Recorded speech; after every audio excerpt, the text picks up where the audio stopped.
तो नमस्कार दोस्तों, पिछले वीडियो में हमने देखा था क्लास 6 का चैप्टर फर्स्ट जो है आपका ज्योग्राफी का part the earth in the solar system.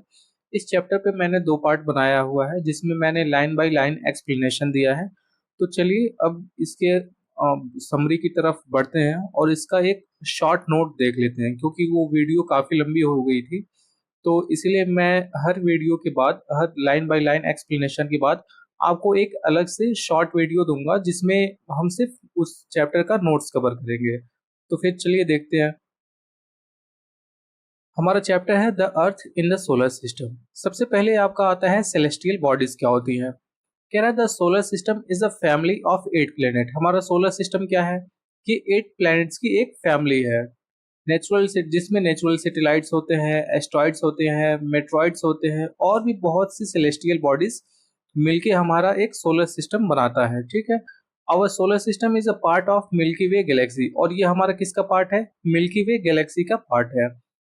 Millions of galaxies make the universe. और ऐसे ही बहुत से गैलेक्सीज मिलके क्या बनाती हैं? हमारी एक यूनिवर्स बनाती हैं। All the objects including the sun and planets which shines in the sky at night are called celestial bodies। और देखो, अगर पूछे कोई हमसे कि celestial bodies आखिर होती क्या है तो हम क्या बताएंगे उनको कि ऑल द ऑब्जेक्ट, जितने भी ऑब्जेक्ट हैं इंक्लूडिंग किसको? सन हो गया, प्लैनेट्स हो गए हैं, ये एस्ट्रॉइड हो गए हैं, मेट्रॉइड्स हो गए हैं या फिर नेचुरल सैटेलाइट, जितने भी चीजें स्काई में नाइट में शाइन करती हैं वो सभी एक तरह से क्या होती है? सेलेस्टियल बॉडीज होती हैं। ठीक है, इतना समझ में आ गया। आगे बढ़ते हैं। These are also known as heavenly bodies. और देखो क्या होता है, इन्हीं सेलेस्टियल बॉडीज को हम हेवनली बॉडीज के भी नाम से भी जानते हैं। ठीक है, some of the celestial bodies are the, कौन कौन से हैं? सबसे पहले आता है आपका द सन। द सन के बारे में जानते हैं। कह रहा है it is the centre of the solar system. अब देखो क्या होता है, एक सोलर सिस्टम होगा, उसका कोई ना कोई सेंटर होगा, तो वो सबसे सेंटर में कौन है? आपका सन है। ठीक है, the sun is the source of light and heat of the solar system. अब देखो ये सेंटर में है तो यही क्या है? सोर्स ऑफ लाइट है। ठीक है, इसी से सभी प्लैनेट्स को लाइट पहुंचती है, हीट पहुंचती है सोलर सिस्टम में। फिर कह रहा है the sun binds the entire solar system. और ये सभी को क्या करके रखता है? बांध के रखता है। ठीक है, अब देखो जो सेंटर में है इसके चारों तरफ प्लेनेट होंगे, एस्ट्रॉइड होगा, मेट्रॉइड्स होगा, तो ये सबको बाइंड करके रखता है। It is made up of extremely hot gases. और ये किससे बना होता है? हॉट गैसेस से। ठीक है, जिसमें हाइड्रोजन है, हीलियम है। We do not feel the extreme heat of the sun as it is far away from the earth. और हमको इतना हीट क्यों नहीं फील होता है सन का? क्यों? क्योंकि अर्थ जो है ये बहुत ही दूर है सन से। ठीक है, the sun is about 150 million kilometre away from the earth. अब देखो इसकी जो डिस्टेंस है वो कितनी है? 150 मिलियन किलोमीटर। ठीक है, इसीलिए हमको सन की हीट और लाइट उतना फील नहीं होता है जितना कि इसके जो पास वाले प्लेनेट है उनका, जैसे मरकरी हो गया, वीनस हो गया। तो इन सबों को क्या होता है? ज्यादा हीट और लाइट मिलती है in the compare of earth. फिर आता है आपका स्टार। स्टार कह रहा है stars are hot and very big in size. स्टार क्या होते हैं? बहुत ही हॉट होते हैं और वेरी बिग इन साइज होते हैं। They appear small to us, they are very far away from us. और वो हमें इतना छोटा देखते हैं कि हम जैसे वो ट्विंकल करते हुए नजर आते हैं। लेकिन क्यों? ये हमसे इतने दूर हैं इसीलिए बहुत छोटे दिखते हैं, बट ऐसा है नहीं। ठीक है, क्योंकि आपको जैसे पता ही होगा कि सन भी हमारा एक स्टार ही है, बट क्यों ये इतना बड़ा दिखता है? क्योंकि ये सबसे नियरेस्ट स्टार है अर्थ के, इसीलिए हमको ये बड़ा दिखता है। बाकी जो स्टार है वो भी इतने बड़े हो सकते हैं या फिर इससे बहुत बड़े हो सकते हैं, लेकिन वो हमको बहुत छोटे दिखते हैं क्योंकि वो हमसे बहुत दूर है। फिर कह रहा है the sun is a star. देखो फिर वही बात कह रहा है कि सन भी क्या है? एक स्टार ही है। Stars have their own heat and light. और इन स्टार्स के पास क्या होता है? इनका खुद का हीट होता है, खुद की लाइट होती है। Various patterns are formed by different group of star. देखो कई सारे स्टार्स मिलके एक खास तरह का ग्रुप भी बनाते हैं। ठीक है, जैसे this patterns are called constellation. और वो जो ग्रुप बनाते हैं उनको कंस्टलेशन कहते हैं। क्या कहते हैं उनको? कंस्टलेशंस। सम नोन कंस्टलेशंस आर द, देखो सबसे ज्यादा कंस्टलेशन जो हम लोग सुने होंगे वो है अर्सा मेजर, जिसको हम बिग बियर, एंड द सप्तऋषि। ठीक है, सप्तऋषि जिसमें 7 स्टार्स मिलके इसको फॉर्म करते हैं, जिसको हम लिटिल बियर कहते हैं। अर्सा मेजर जिसको बिग बियर, सप्तऋषि जिसको लिटिल बियर। कह रहा है Saptarishi is a group of seven star से मिलकर बना होता है which can be recognised easily and is a part of big bear. और ये किसका पार्ट होता है? सप्तऋषि जो है जिसको हम लिटिल बियर कहते हैं, ये किसका पार्ट है? बिग बियर का ही पार्ट है।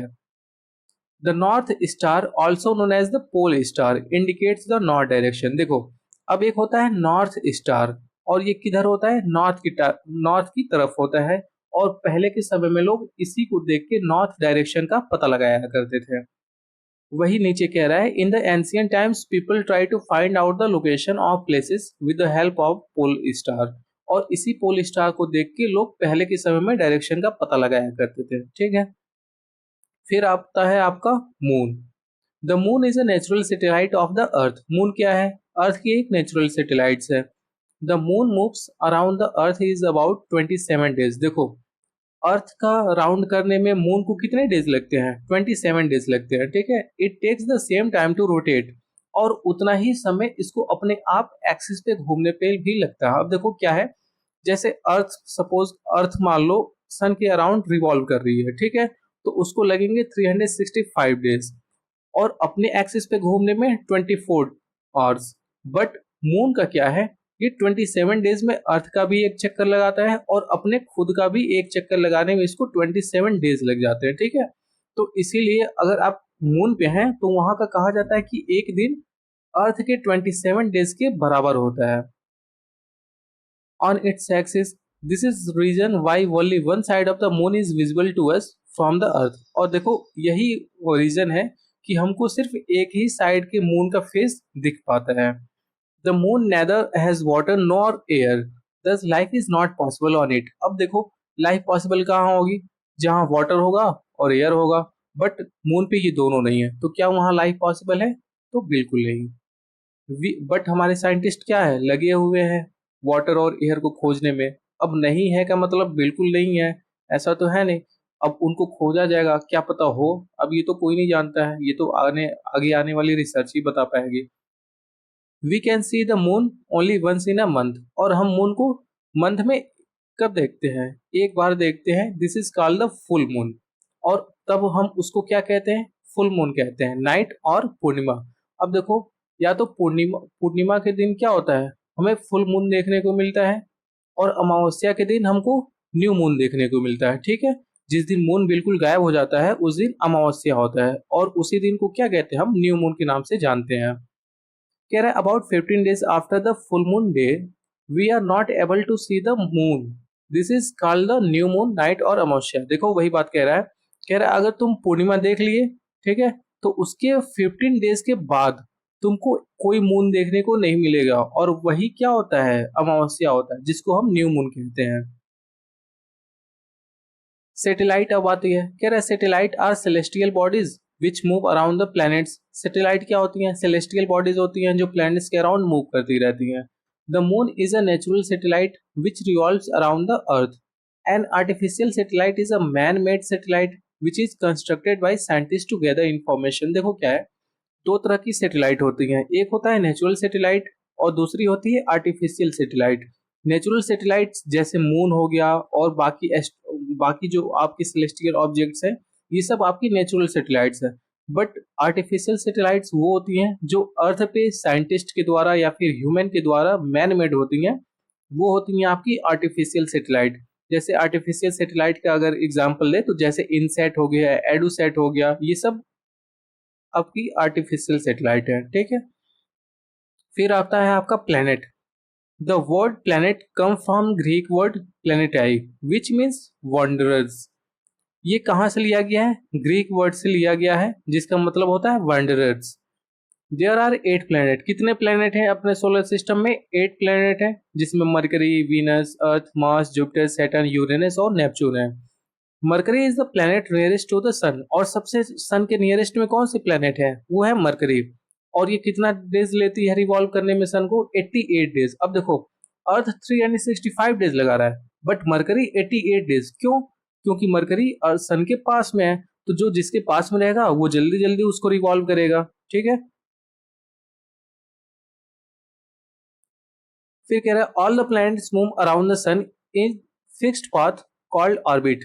विच elongated इन शेप। अब देखो क्या है, जितने भी प्लैनेट हैं वो सन के अकॉर्डिंग जब रिवॉल्व करते हैं तो अपने एक फिक्स्ड डायरेक्शन में या फिर फिक्स्ड पथ पे ही रिवॉल्व करते हैं। ऐसा नहीं है कि अर्थ मरकरी के मरकरी के ऑर्बिट में जाके रिवॉल्व करने लगे या फिर मरकरी अर्थ के ऑर्बिट में आके रिवॉल्व करने लगे। जैसे बेसिकली समझ लो, जैसे हम लोग गाड़ी चलाते हैं तो एक रास्ता होता है तो हम लोग रास्ते पे ही चलाते हैं। अब ऐसा तो है नहीं कि खेत में कोई चलाने लगे या फिर कोई किसी कहीं चलाने लगे, उसका भी तो एक रास्ता है। वैसे ही जितने प्लैनेट्स हैं इनके रिवॉल्व करने के लिए भी एक फिक्स्ड पथ बना हुआ है, तो ये लोग उसी पे अपने ऑर्बिट में रिवॉल्व करते हैं और उसी पथ को हम लोग ऑर्बिट बोलते हैं उनका। Venus is also known as the earth twin. देखो अब क्या कह रहा है वीनस जो है इसको अर्थ का ट्विन कहा जाता है, मतलब अर्थ की जुड़वा कहा जाता है। क्यों? क्योंकि इसका शेप भी अर्थ की तरह है, साइज भी सेम अर्थ की तरह है और ये बिल्कुल कैसा दिखता है, अर्थ की तरह दिखता है। Jupiter is the largest planet in the solar system. अपने सोलर सिस्टम में सबसे लार्जेस्ट प्लेनेट कौन है? वो है आपका जुपिटर। फिर Pluto which was the ninth planet is now considered to be dwarf planet. देखो प्लूटो जो था, ठीक है, इसको नाइन्थ प्लेनेट में शामिल किया गया था, बट इसके बाद अब इसको प्लेनेट की कैटेगरी में शामिल नहीं करते हैं क्योंकि जो भी प्लेनेट की डिफिनेशन है ये उस पर नहीं आता है। ठीक है, जैसे अपने ऑर्बिट में ना तो एक फिक्स्ड पाथ पे रिवॉल्व करना, ना तो कोई फिक्स्ड टाइम होना, डेट होना, इसका कहीं कुछ नहीं है। इसलिए साइंटिस्ट ने इसको एक मीटिंग के थ्रू हटा दिया था। इसलिए अब हम इसको क्या कहते हैं, ड्वार्फ प्लैनेट के नाम से भी जानते हैं। अब देखो यहाँ डिफरेंस दिया गया है स्टार और प्लैनेट्स के बीच में। स्टार का क्या होता है भाई, स्टार के पास अपने खुद की लाइट होती है, जबकि प्लैनेट्स के पास इनकी कोई लाइट नहीं होती है, और अगर शाइन भी करते हैं तो ये सन के हीट और लाइट की वजह से करते हैं। ठीक है, जैसे आपका वीनस, शाम को देखोगे अगर वेस्ट के साइड में तो आपको वीनस चमकता हुआ दिखेगा, बट उसकी खुद की लाइट नहीं होती है। वो किसकी लाइट यूज करके चमकता है?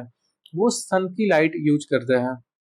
फिर स्टार में क्या कह रहा है, there are billions of star in the sky.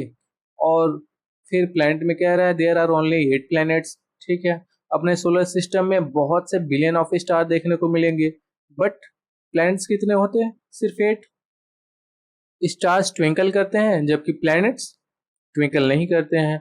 Star के पास बहुत हाई टेम्परेचर होता है जबकि प्लैनेट्स के पास बहुत लो टेम्परेचर होता है। तो यही 4 पॉइंट में आपको डिफरेंस समझाया है, तो आप लोग यहाँ पे देख सकते हैं। आई होप कि आपको समझ में आ रहा होगा। फिर है अर्थ के बारे में। The earth is the third nearest planet to the sun. Earth क्या है? सन के थर्ड नियरेस्ट प्लैनेट है। ठीक है, और फिफ्थ लार्जेस्ट प्लैनेट है साइज के मुकाबले अगर देखा जाए तो। The earth is a little flattened. Pole पे क्या है, अर्थ थोड़ा सी चिपटी है। ठीक है, अपने साइज को, इसका साइज क्या है, जियोड शेप। अगर कोई पूछे कि अर्थ का कौन सा शेप है तो उसको बोलते हैं जियोड। जियोड क्या होता है? जहां पोल के साइड में थोड़ा चिपटा होता है और सेंटर की में थोड़ा उभरा हुआ होता है। The Earth has water and air. Earth के पास क्या है, वाटर है, एयर है, और यही क्या सपोर्ट करते हैं, अपने लाइफ को सपोर्ट करते हैं। ये अर्थ को रहने लायक फेवरेबल कंडीशन बनाती हैं। ठीक है, due to above reason the earth is known as the unique planet in the solar system. और ठीक है, ये भी सही है भाई, यूनिक प्लैनेट बिल्कुल है। क्यों है? क्योंकि यही एकमात्र ऐसा प्लैनेट है जिसपे इंसान रहते हैं या फिर जहाँ पे लाइफ पॉसिबल है। क्यों पॉसिबल है? क्योंकि यहाँ ऑक्सीजन मिलते हैं, एयर मिलता है, वाटर मिलता है। As 2/3 of the earth surface is covered with water. देखो अगर अर्थ को 3 पार्ट में डिवाइड किया जाए तो उसके 2 पार्ट पे क्या मिलेंगे आपको? सिर्फ और सिर्फ वाटर मिलेंगे। It appears blue from outer space, thus it is also known as the blue planet. और देखो अगर 3 पार्ट में 2 पार्ट में वाटर भर दिया जाए तो वही पार्ट तो ज्यादा दिखेगा। तो इसीलिए अर्थ पे सबसे ज्यादा वाटर है, और इसी वाटर की वजह से हम अगर दूर से इसको देखते हैं या फिर स्काई से देखते हैं, स्पेस से देखते हैं, तो ये हमें ब्लू कलर को देखने को मिलता है, और इसीलिए हम अर्थ को ब्लू प्लेनेट के नाम से भी जानते हैं। फिर है आपका एस्ट्रॉइड एंड मेट्रॉइड्स। कह रहा है एस्ट्रॉइड्स आर स्मॉल बॉडीज। ये क्या होती हैं? स्मॉल बॉडीज होती हैं जो सन के अराउंड रिवॉल्व करती रहती हैं। They are found between the orbit. देखो मार्स और जुपिटर के बीच का जो ऑर्बिट है वहीं एस्ट्रॉइड पाए जाते हैं। Many scientists have claim that this asteroid are a part of planet which might have explored many years ago. और बहुत से साइंटिस्टों का ऐसा मानना है कि जो एस्ट्रॉयड घूमते रहते हैं ये किसके पार्ट्स रहे होंगे, प्लैनेट्स के ही पार्ट रहे होंगे जो बहुत पहले एक्सप्लोजन की वजह से टूट गए होंगे। फिर आता है आपका meteoroids. Meteoroids are the small pieces of rock which revolve around the sun. देखो ये भी वही है, फर्क क्या है आगे देखते हैं। Sometimes these meteoroids may come near the earth. Most of them get burned as they enter the earth atmosphere due to frictions. और क्या होता है, कभी कभी घूमते घूमते ये क्या करते हैं, अर्थ की ऑर्बिट में आ जाते हैं, और जब अर्थ की ऑर्बिट में आ जाते हैं तो एटमॉस्फेयर क्या करता है, फ्रिक्शन की वजह से ये बर्न हो जाते हैं, ठीक है, जल जाते हैं। और फिर हमको एशेस देखने को मिलते हैं, या फिर समटाइम्स क्या होता है ये एज इट इज अर्थ पे फॉल डाउन हो जाते हैं, ठीक है। जैसे पहले के समय में आप लोग जानते हैं डायनासोर वाले एग्जांपल से, तो वो क्या था, मेट्रॉइड की वजह से ही अर्थ पूरी बर्न हो गई थी, ठीक है। कह रहे एट टाइम्स दे में स्ट्राइक द अर्थ, और क्या होता है जब नहीं जल पाते हैं एटमॉस्फेयर में पूरी तरह, तो ये अर्थ को स्ट्राइक करते हैं, अर्थ की सरफेस पे आके स्ट्राइक करते हैं, और क्या करते हैं, होलो क्रिएट करते हैं, ठीक है। वही होलो क्रिएट होता है तो उसमें बारिश का पानी या फिर कभी पानी भर जाता है तो फिर हम उसको क्रेटर लेक कहते हैं। जो होलो ये क्रिएट करते हैं उसको हम क्रेटर कहते हैं, और जो जब उसमें पानी भर जाता है तो हम उसको क्रेटर लेक कहते हैं, ठीक है। आई होप कि आपको वीडियो ये समझ में आया होगा। ये चैप्टर नोट्स मैंने शॉर्ट में समझाने की कोशिश की है। अगर समझ में आया है तो कमेंट में हमें जरूर बताइएगा। और